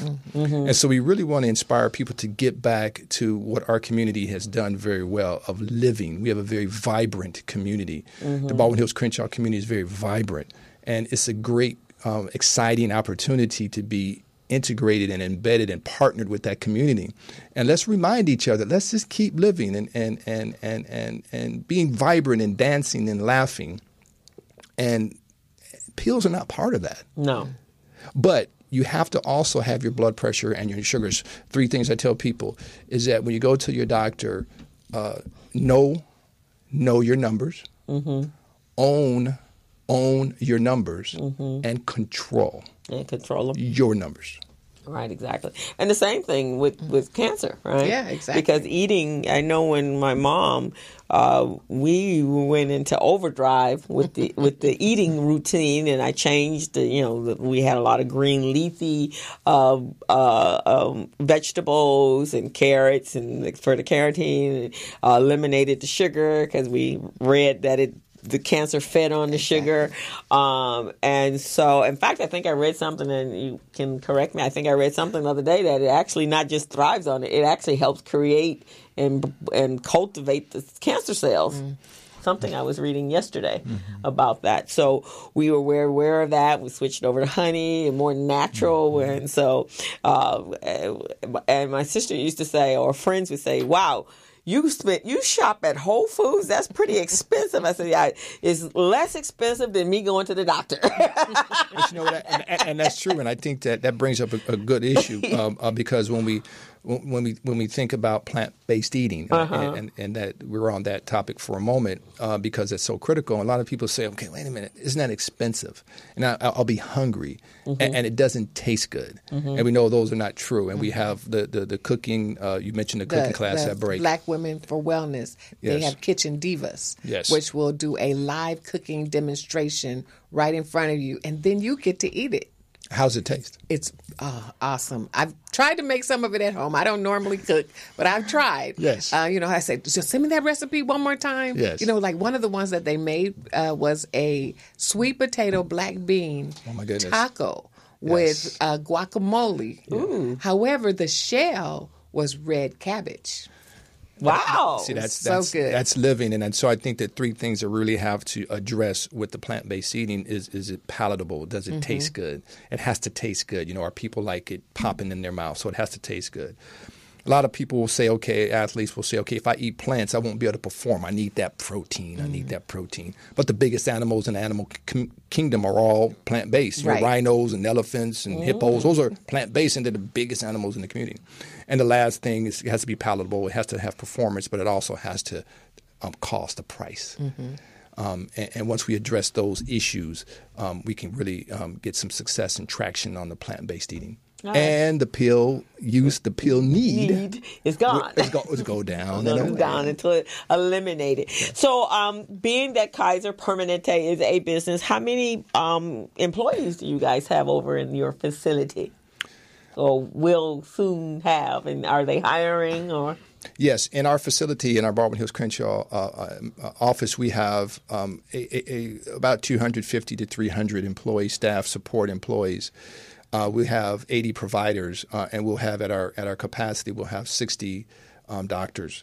And so we're about 49 right now. So we have about 300, 320 people at the building. It's a big building. It's a big clinic. It's a big clinic. And then some of you obviously came from other facilities. Yes, it's a transfer. So a lot of people say, I want to work, I want an opportunity. The way it worked, it was a transfer operation, which meant that they wanted our medical center had too many staff. We outgrew our medical center. So they transferred about 96% of people who work at Baldwin Hills transferred over. Okay. So we do have some opportunity. It's not a lot, but we do have some opportunity. Oh, okay. And then the Kaiser, the actual hospital, they've been expanding. They've almost covered that whole block of Cadillac and La Cienega, right? Yes, over there, the Kaiser Permanente facility over there, the parking lot will be coming up in 2018. We have a new parking lot, and woohoo, and double woohoo for patients coming in. For patients, parking will be no charge. Amen. That's what I'm talking wow. about. I get an amen from the pastor. Oh wow! Because that was a big thing over there when they I used to have a friend. Well, all my friends actually had Kaiser, and I spent a lot of time at Kaiser, considering that was not my medical facility. And especially my girlfriends that had younger children, they always ear infections, and we'd be sitting there all night long, and the parking was ridiculous. So that's good, even for those of us that that's not our health facility at that time. I don't have children. But they also have valet. Yes. Now, I have pulled up to valet. I saw all that traffic. Oh, no, we're doing valet today. So I worked around it. But it's interesting, and I assume that's why clinics, right? Because they're really, once we lost Daniel Freeman, so you only have Centinela, and then far north is Cedars. And in between that is the hospital my mom went, Olympia, but that's more of a smaller hospital. Yes. Brockman, way down on the other side. So there's a big gap with all of the multiple of people in between those different facilities. And that's the we're gap growing. Over here. Let's not talk about the gap to the south. Oh, because you only got Little Company of Mary, right? You got St. Francis. You have St. Francis, and until Martin Luther King Outpatient Center came back, there's nothing else. Wow. You have to go way downtown to get to USC. Or you have to go to Harbor UCLA, which is way south Harbor.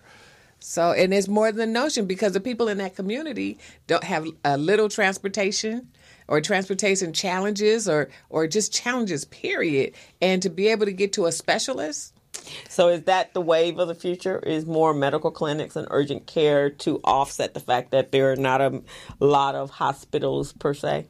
Yeah, and what we're doing at Kaiser Permanente, they're going to medical office building, and that's a big investment. But also they're going to smaller entities, pods, and right now they have we have a partnership with Target.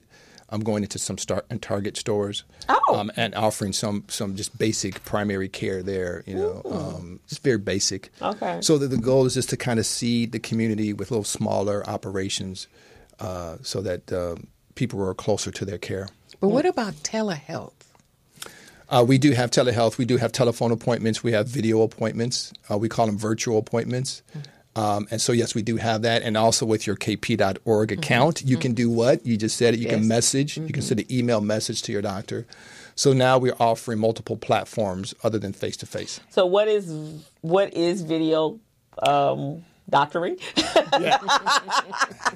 A surgery from China. We're not there yet. Not there yet. But it is non-surgical right now. Okay. But what happens is once you get your account, you can make an appointment with a physician at 4:00, and at 4:00 the doctor will call you at your monitor or even on your phone, and you'll get a call from your doctor. And asking you like a regular visit. Hello, Pastor Rhonda, how are you today? What can I help you with? What is your question or concern? And the doctor will be on your phone. Oh, wow. And then once they determine everything that's going on, then you can say, okay, you have this condition. You may need this medication. So you can just go over to the pharmacy. It's already there. You check in. They text you medication.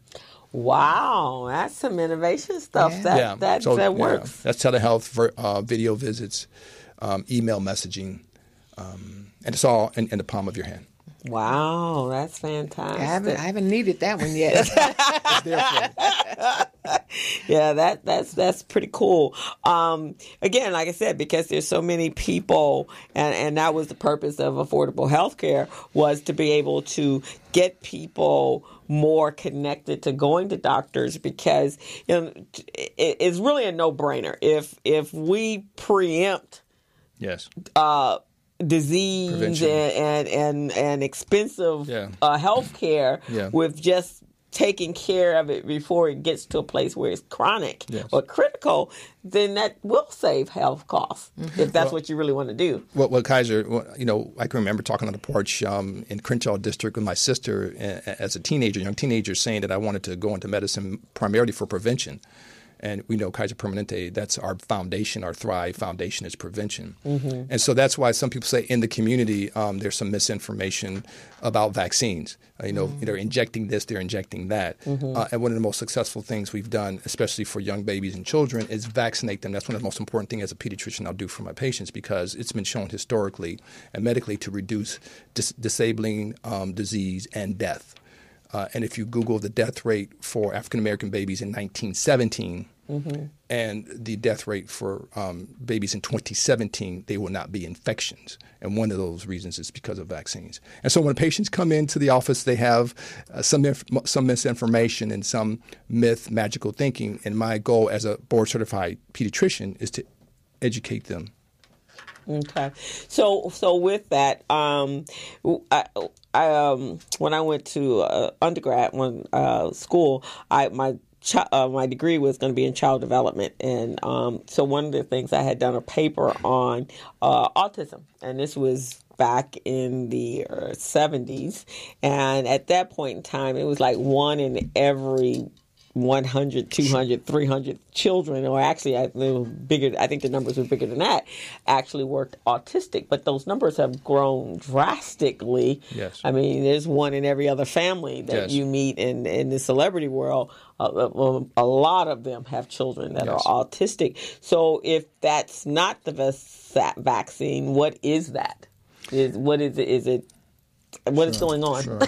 Well, that's a very simple question. The answer is more complex, and it's beyond the scope of this conversation. Okay. But I would say is that one of the reasons is that the diagnostic criteria has changed. So we used to say that kids were just retarded.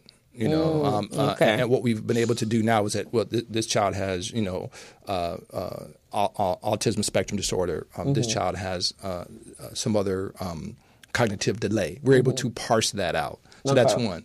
Another thing that we see is that parents are older, and we do know that older women having children tend to have more Down syndrome, tend to have more other cognitive problems. And so older mothers tend to have children who may have some problem there. When you look at the vaccine, is there any direct connection, any connection between vaccines and cognitive problems, Downs or autism? And there has been thousands of studies, and there's zero connection. Yeah. I know when I was a child, we all had measles, mumps, all of that sort of stuff. Yes. In fact, chickenpox. I had chickenpox when I was 6 months old. When my brother, one of them got something, my mother exposed all of us, so if she was taking care of us, we all got them at one time. Have a chickenpox party. Yeah, chickenpox party. But it wasn't, and I imagine, I do have some friends that one of her sons she was exposed to German measles, and he was born deaf. But when we were growing up, and we didn't see it was just normal part of childhood was to have something, and I was healthy as they could be. I rarely went to the doctor, even as a child. I rarely went to the doctor. It was my mother was like, "Oh, we got to take Crystal to the doctor." That's different. But she, the way she fed us and how we ate, and we ate very healthy, very even organic at that time. We weren't vegetarians, but every home cooked food. I don't even think I had takeout food until I was in my 20s when I was actually working. Yeah, I think that's what it was, and I like I guess our mothers may have been cousins. No problem. I didn't have health insurance. I got vaccines, but when I talk to my patients, what I tell them is, I said, we can look at you individually. Or we can look at your family or your neighborhood, or we can look at the population. And when you look at the population, you get more information. It's called population studies or epidemiology. Because some people say, well, I don't know anybody and my cousins or whatever. But if I look at 1 million people, things start to shake out. Okay. And so one of the things that I know, let me keep it personal as a physician, is that when I first started, I used to do an LP, a lumbar tap, to get fluid from the brain because my patients were coming in with brain infections called meningitis. Oh. In the 90s, we developed a new vaccine, pneumococcal and Haemophilus vaccine. And since we developed that vaccine, I can't tell you when the last time I did a lumbar tap.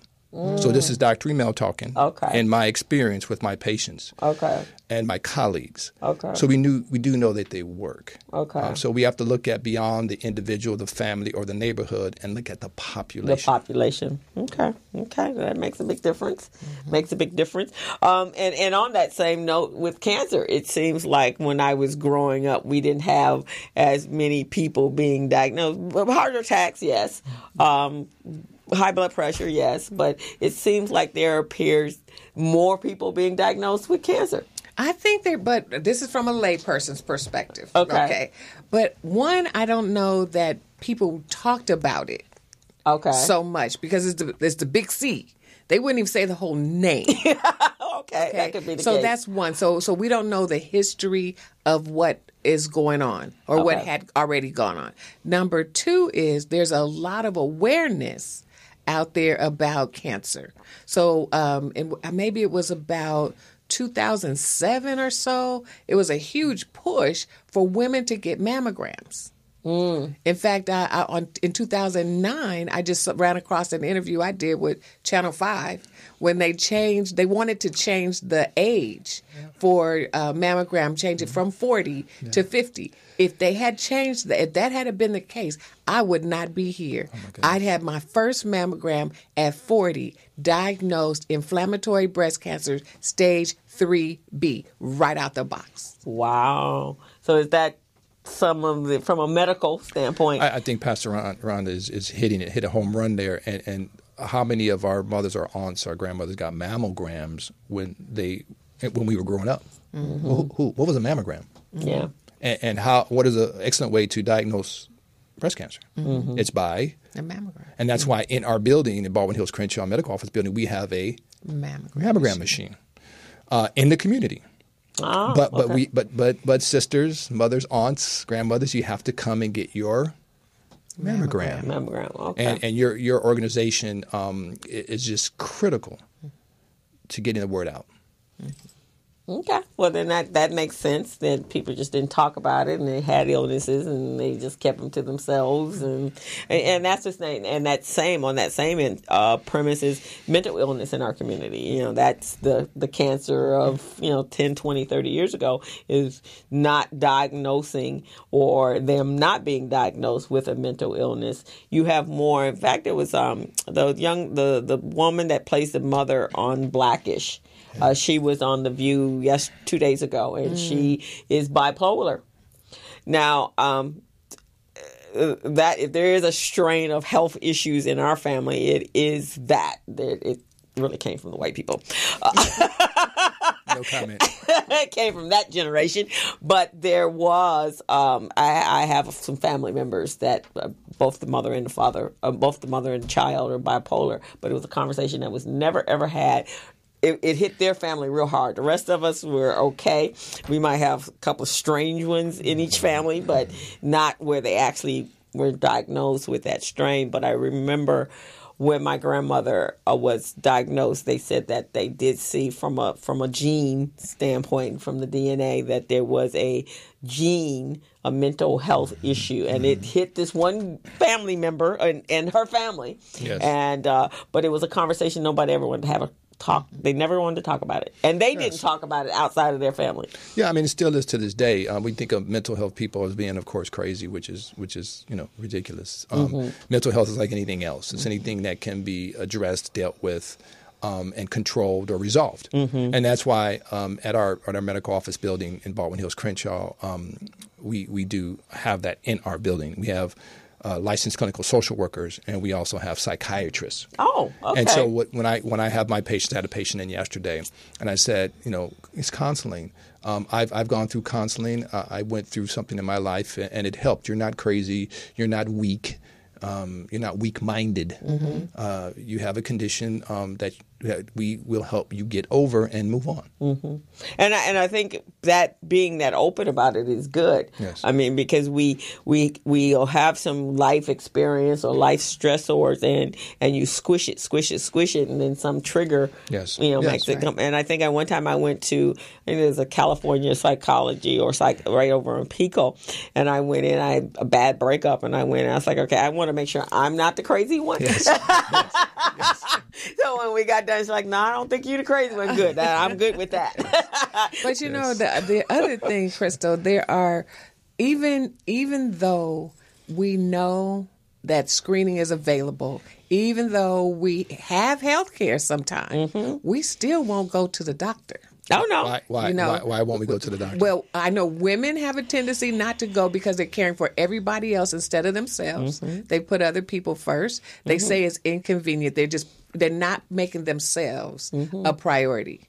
And then men have a fear of what they're going to do to me now. Right. You know, so you know, there's just that stigma of getting for African American community, because other communities have different reasons, but African Americans, no, I'm straight. I'll handle this, you know, my way. Right. So Pastor Rhonda, with that in mind, and I think you're spot on. So when you walk on to our Kaiser Permanente campus at Baldwin Hills Crenshaw, what do you see? What do you feel when you walk onto the campus, or even when you drive by? It feels like life is over there. Okay, and what about it? What about it makes it feel it's like life? green. There's open windows. There, I mean, it just feels. It doesn't feel like it doesn't feel like a medical facility. Right. And I got that from you guys. I was one of my close friends. He had to have surgery. He'd done took some kind of aspirin or something, and his intestines did a number, and he had to have surgery. Is that a diagnosis? Right. And so when they went to that's a new diagnosis, layman diagnosis. Okay. So they had to go back and attach it. He had a bag, a colostomy bag, and then they had to reattach it. Right. So I went with him for his surgery, and he was out in Anaheim. And the Kaiser facility down in Anaheim was like, wow, this is amazing hospital. Yes. It did not feel uncomfortable to be there. The doctors were very responsive to the family members. It was myself and it was a guy I was dating, myself and his sister. They had yoga. They had a fresh fruit market, a fresh vegetable, like a farmer's market, which had great popcorn he could eat. I had to eat outside. They had these great cookies in the cafeteria. So it's like, oh, this is not like any other hospital I've ever been to. Yeah. It wasn't a bad experience. So, and I want to say that was a number of years ago, but that hospital, I guess, had been built in the last 10 years. So is that a different road that Kaiser, so it was less hospitally and more a place of life? well, it's part of our whole campaign to thrive, and also part of our new medical office buildings are called Next Gen medical office buildings, and the Baldwin Hills Crenshaw, and our community should be. What's so exciting about this is the Baldwin Hills Crenshaw community has the biggest Kaiser Permanente next generation medical office building in the state, maybe in the country. Oh, okay. We have a grand opportunity to take advantage of health and grab life. And we're here to partner with the community to make sure that happens. That being said, is that the next gen buildings are all about life integration and about going out and reaching out to our patients in the community, but also when they come in our building. So when you see the building, when you drive up, you see the lawn, you see the walking path, you see the exercise and the windows. And when you walk into the lobby, there's a person who walks up to you. You don't have to walk over to a desk. We walk over. Oh, okay. So we want to greet you. So it's about care forward, and so that's it's called care transformation, life integration, and that is new. The Baldwin Hills Crenshaw building is the 7th building. Our last building opened a couple of weeks ago, and we'll open up more next year. But yes, it is a new concept. Oh, okay. And Kaiser is just in the California. Are you guys in other states? Yes, we're in other states. We're in Oregon. We're in Washington State. We're also on the East Coast. We're in Georgia. We're also in Georgia too. Yeah, so it's just now we're in Hawaii. Oh, I didn't know that. So it's just now the biggest health plan. We have more patients in California because that's where it got started. Oh, okay. A lot of corporations. Kaiser is. We have millions. In fact, we're the biggest in the state. Kaiser. We have millions of patients in the state, millions of members. Oh wow! So I can go to Hawaii now. Yes, you can. Okay. There you go to Kaiser. We're gonna take another quick little break before we've already we got 20 more minutes left in the show. Quick and fast and in a hurry. So we'll take a quick break and be back and close out the show. Hello, meet Larry. Larry is a general contractor. Larry is very good at his craft, but Larry has a very tough time managing his paperwork because he is busy taking care of his clients' needs. Larry just cannot find his important business documents when needed. Larry is also being passed over for bid opportunities from prime contractors because he is perceived as not ready. He doesn't know where his business license, certifications, insurance, and other key corporate documents are located most of the time.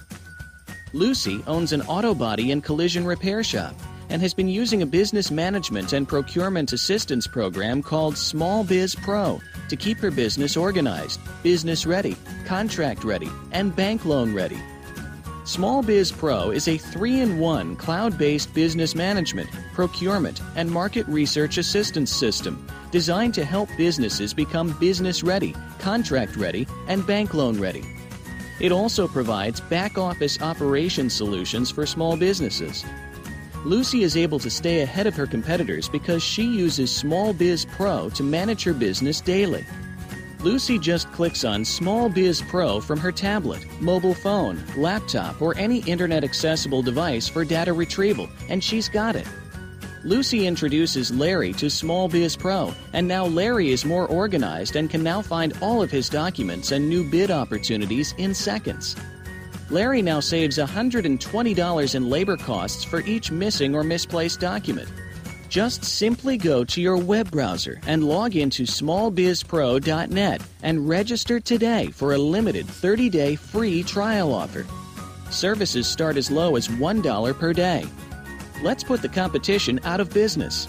Small Biz Pro. If you stay ready, you don't need to get ready.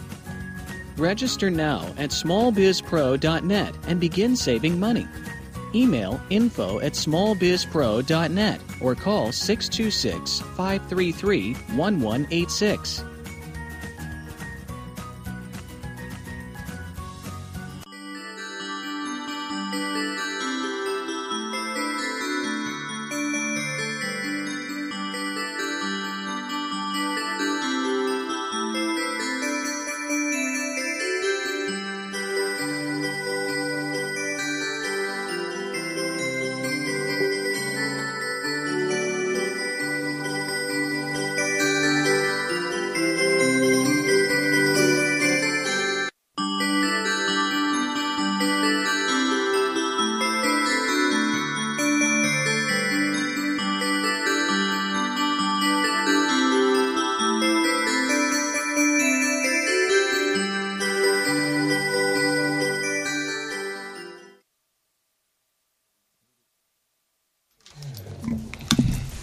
And we are back. Sorry about that. I was having a conversation, a private conversation with the doctor.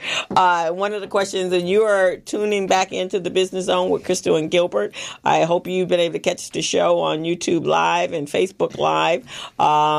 We've been having a fantastic show. Is fun. It's a lot of fun. We're getting to know Dr. Emel and which is great. Yes, let's do it again. We're very happy to have you here talking about the facility. There was something else you wanted to share with our people? I just wanted to mention again that when we talk about health, and we talked about this earlier, there's what else is more valuable than our health? Exactly. If we don't have our health, we have nothing. Right. Yeah. I mean, even from a business standpoint, the Business Zone is about that. And as I said at the top of the show, it's so important that you feel good. You really can't be at your highest productive peak if there's ailments going on and your brain, you can't get it all and you don't feel, you have no energy, and you got to be at the peak, but you don't feel well. So it's very important. I believe we have a call. And who is calling, please? Yes, this is Martha Young-Jones. How are you today? Hi, Martha. Welcome to the Business Zone. How are you today? I'm doing wonderfully, and hello to Pastor Rhonda. Hello, Martha. How are you today? Simply marvelous.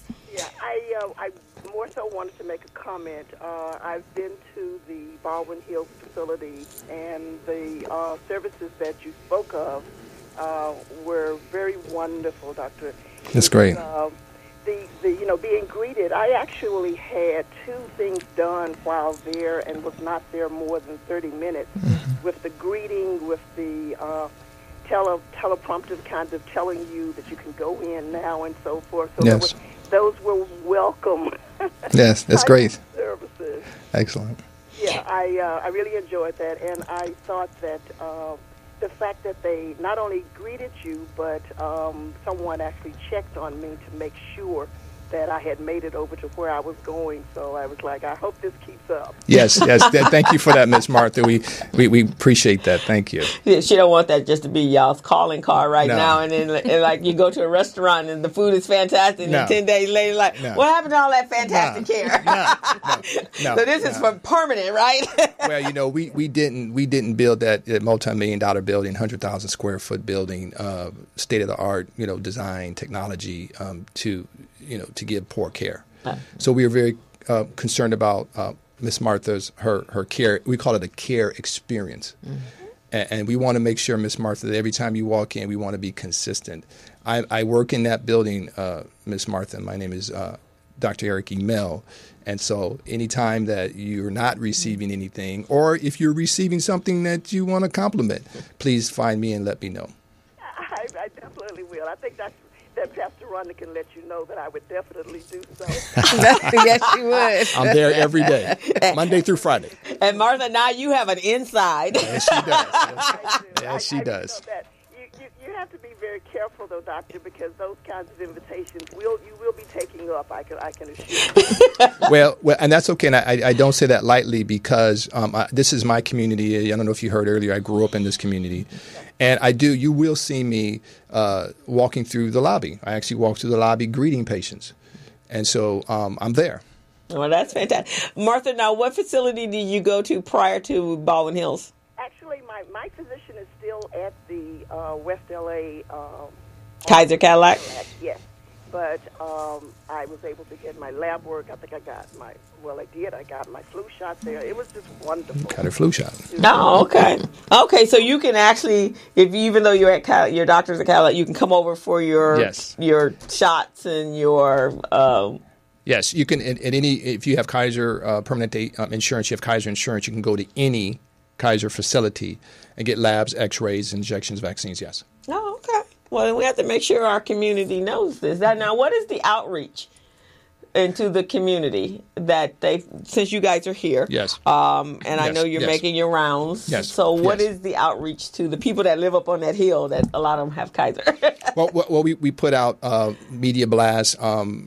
We go out and do events such as this. Okay. We do health tables. We were there at the Taste of Soul. Soul, okay. And so we have people like Celia Brugman reaching out to the community. So we do it on a general basis. We do it on a non-specific basis. We do it on a specific basis. And so Kaiser Permanente is already integrated into the West LA community. We're not new to this community. Right. The clinic is new. The building is new here. Okay. But the insurance, the coverage, we've been here for a long time. Okay. And are you part of this, the walk, the beauty, health, wellness that's going on this weekend at the Baldwin Hills Plaza? Am I part of the walk? I'm not in the walk. It's Kaiser. The Kaiser.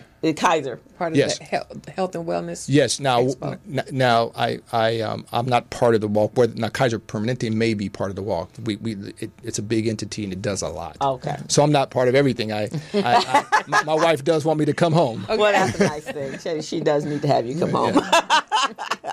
But we do a lot of the walks and a lot of the 3Ks and 4Ks, 6Ks and things like that. Okay. So Rhonda, you want to give another shout out about the event this weekend? So it's the Black Beauty Shop Health Foundation presents Beauty in Motion. It's the 2017 Women of Color Walk for Wellness. It's a beauty and fitness health expo. Registration is free and it's this Saturday, the 18th from 10 to 3 at the Baldwin Hills Crenshaw Plaza. Yes. And will you be there, Martha?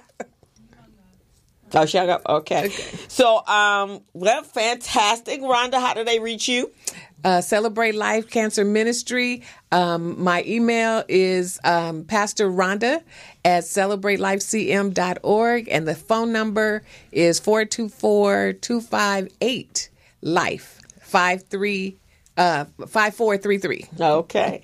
And now, in addition to what I do over here on the Business Zone. I am the co-director of Recycle Black Dollars, which is an organization in our community that we've been here for 30 years, and our sole purpose is to make sure that our community is supporting one another and supporting other businesses in the community to create a better place and a more successful place in our community. So hopefully, maybe in the first of the year, we can have you come out, or someone from Kaiser come out and have a conversation with our membership.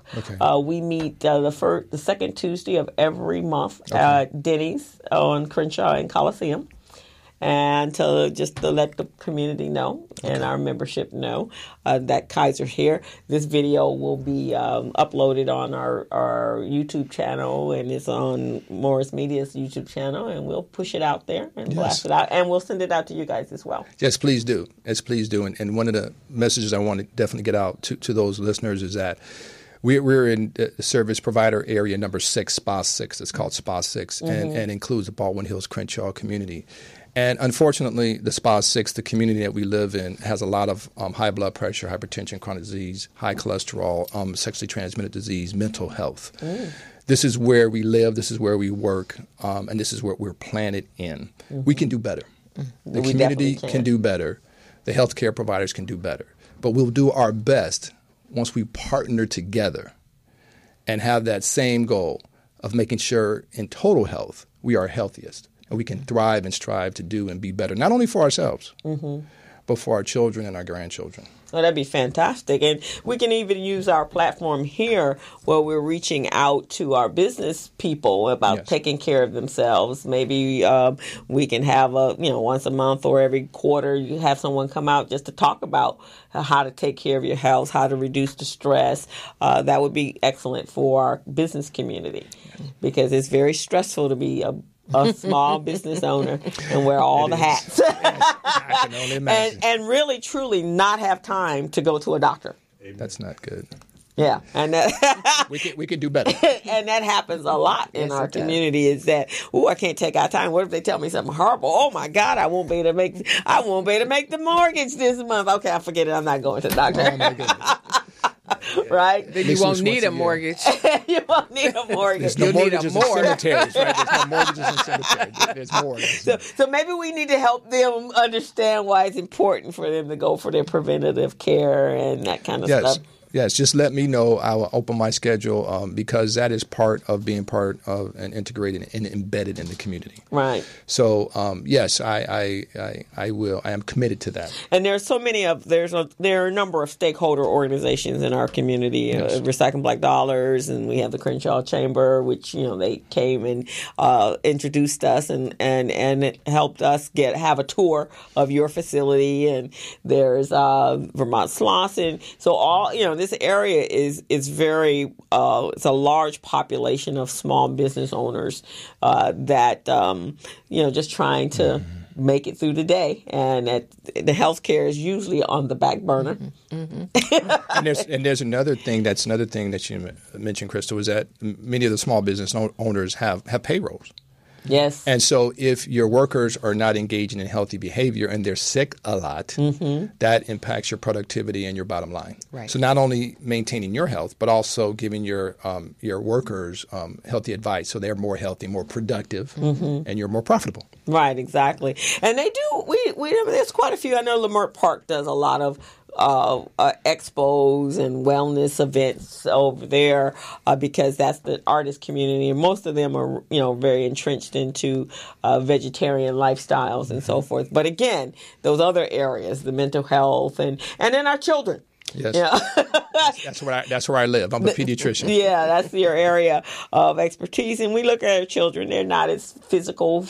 They're not as active if they used to be. Yes. They stay at home and they're watching TV or they're on their mobile devices. And so you see a lot of overweight children. Unfortunately, and as being a pediatrician, over the last 30 years, we've seen a doubling and tripling of obesity. And there's multiple reasons for that.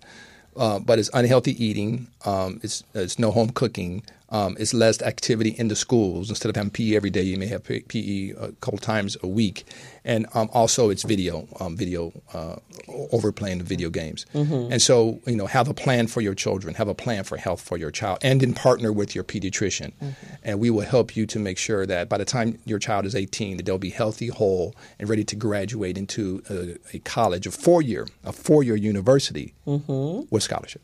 Okay. And you know what? Even adults need to have a relationship with their doctor. Just because, a lot of you mentioned earlier about the kinds of things we should be eating, green leafy foods or what have you. However, depending on what type of cancer you have and some of the other challenges, green leafy food might not be it for you. So maybe you too much need roughage. to, So you need to really, have an appointment with the nutritionist, and have a relationship enough with your doctor that you're telling them the truth. You know what? One of the things, she's, we're going to grab Pastor Rhonda. We're going to put her on payroll. She's very knowledgeable. We're going to put her on payroll. She's going to be on our patient. And I'll go there too. Yes, she's going to be on our patient. She'll be calling you on Monday. I will be listening. But one of the things that we mentioned before, I mentioned again, is the whole partnership, which you just talked about. And Kaiser Permanente is it's a big plan. It's a big place. There are some people who say, I love it, I know it, it gives good care. And then some people may leave early because they never meet anybody. The people who leave early and who have less to say don't partner with. They don't they don't meet their doctor and say, what do you do? This is what I need.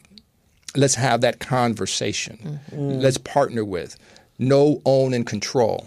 And if you know, own, and control your numbers, then I can help you thrive and be a better person. Right, exactly. But I think that's okay. So will you guys have those type of, even though they're not Kaiser members, outreaching into the community where you will have nutrition programs to learn how to eat properly, to reduce your numbers and so forth and so on? We have them on campus. I also am part of a Hippocrates Circle program where we go out to schools and we bring schools in. For those who want to be healthcare providers, physicians. So Kaiser Permanente has a number of outreach programs. And and as I said, Celia, and we're very vigorous with that. And one was the healthy living. I'm a healthy living advocate and trainer. I was trained through Kaiser to do that project. Look at that, some more stuff for you. We are not. I want to say the building is new, but we are not new to this community. Okay, let's be clear. We've been around. But that's excellent, and that's what we need to be able. But again, it's so that people don't feel like, you said that when you drive by the facility, it feels welcoming. Yes. And that you don't feel like, I can't be going to a hospital, and you just drive by and turn your head like this, so you don't see that building over there just in case some stuff jump off at you, right? Or the clinic over there. So to be incorporated in the community, that you see you in the market and you're like, hey, Dr. Emel, how are you? Yes, right? Please do. And I had that experience with Dr. Scott. I was at a Ralph's and I looked around and I went, Dr. Dana Scott? Yeah, Dana Scott. And I went, I know you. You're my uncle's doctor. She goes, yeah, I just talked to your uncle just a few minutes ago. Like, oh, you did? What did you talk about? Right. I need to know. So that's how it should be, right? Yes, we're people too. Going to the Albertsons and Dr. Emel is hanging out over there. I'm constantly running. But it's great because we get them out to where they're living and they're having fun. It's great to see them in that way and not in a sterile exam room. Well, we're very pleased that you're here in the community, and there's so many changes going on in our community. And it's coming at us from all different directions. So for those people that have been in this community for a very long time, they're feeling a little threatened that the community is not being built for them.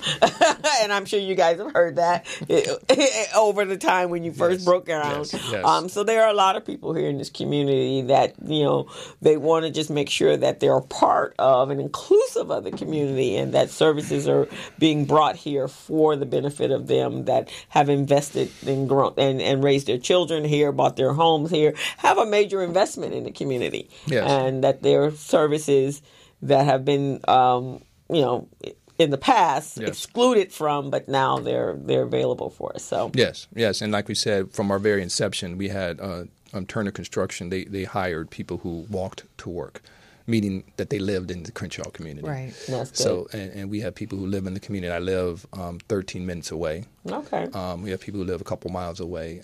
So it is we not only do we work in the community, but we live in the community. Well, that's excellent, and that's what people need to know, that Yes. you are definitely incorporated in the community. Yes. That's the second person I think. The new vice president at City National Bank. He also lives in the community and grew up in the community. Okay. And that feels good that you can come back to your community where you grew up. That's fantastic. That's why I plan to retire. It's a wonderful thing.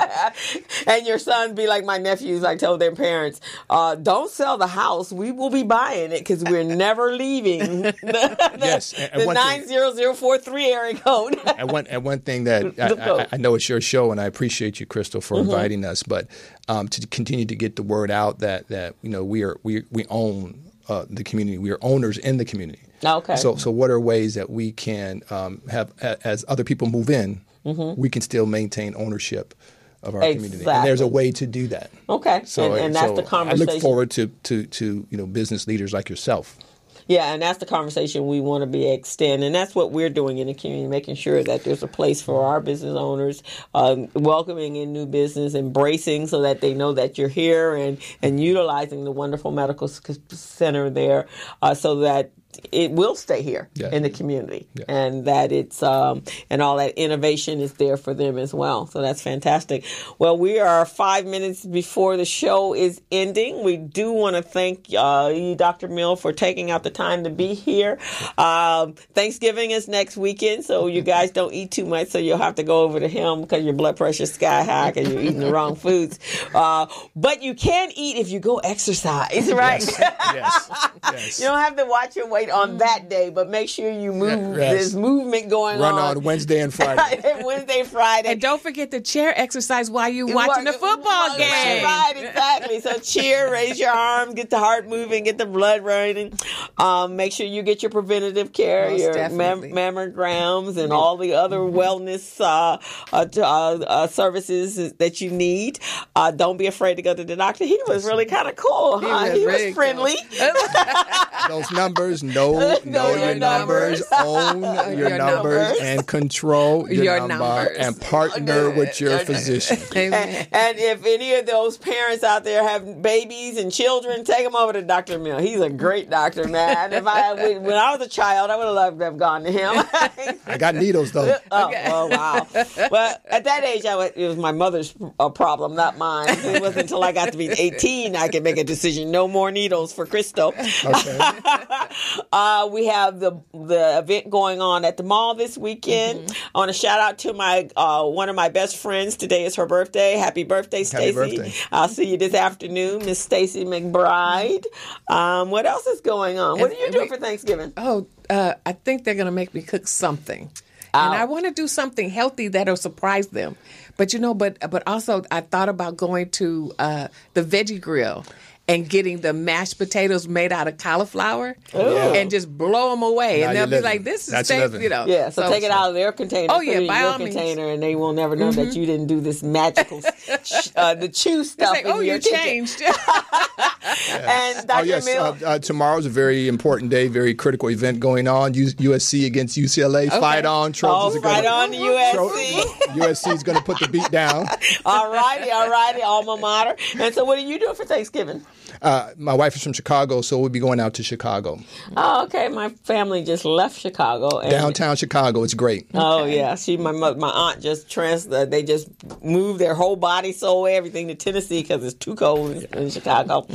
Well, my brother-in-law does all the cooking at our house. Okay. And there's some baking going on up there too. Yeah, my sister's gonna do her cakes and pies and key lime, and then my brother-in-law does his magic macaroni and cheese and turkey and ham and all that sort of stuff. So we just come downstairs to eat. All right, that's easy. And then we'll play games, cash flow. So that's our Thanksgiving. Right. But the holidays are here, so we have to be ready for them, whether we aren't so stressed. Very stressful Moderation. right now. Moderation. Is that the key? That's the So key. we're going to close out the show with knowing our numbers, right? Know own and control and moderation. Yeah, and partner with your doctor. And partnering with your. And then Rhonda's going to make a phone call on Monday. Yes. To make things happen. I'm looking forward to it. And Miss Martha, she's still there. Come on, check me out. All righty. Well, thank you so much for Dr. Mill. Gilbert, you missed a great show today, yes, but we know you're doing your thing. So we're going to have Dr. Mill back so you can meet my co-partner and my co-host, and you have some more stuff to share as Kaiser gets settled on in. With, get all warm and cozy over there on, what is it? On King Boulevard. King Boulevard. Yeah, yes. Okay. So we will see you guys next week. Have a healthy, happy, and enjoyable Thanksgiving.